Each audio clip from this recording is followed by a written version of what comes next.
Today's rant's brought to you by the Home Theater Company. Audio, video, home theater.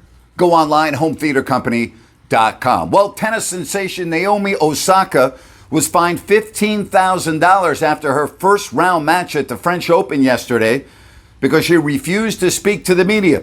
Now, this is not a surprise. She made the comment leading up to the French Open and said, due to mental health issues, I will not be talking to the media. She did an on-court interview right after her match, but then that was it.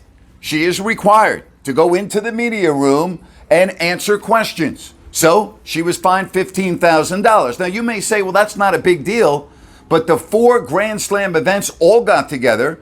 They put out a joint statement and said that she may end up being defaulted from the French Open and the other majors this summer. Now, I'm not an expert on mental health, but to me, if you're able to play tennis in front of 10, 15, 20, 25,000 people, I would think you'd be able to go in front of the media and answer a couple of questions.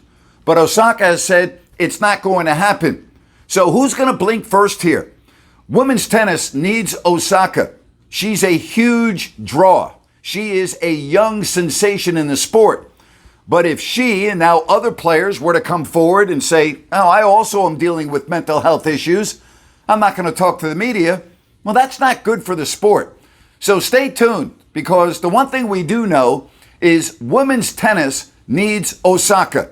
And are the 4 Grand Slam events really going to stick to their guns and say, if you don't speak to the media, we're going to default you? I find that hard to believe.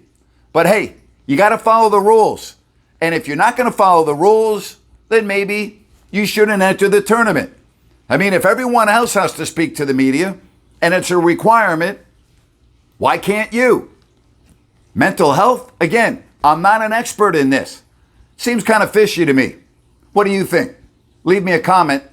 I'll get back to you. And as always, thank you so much for watching Grant's Rant.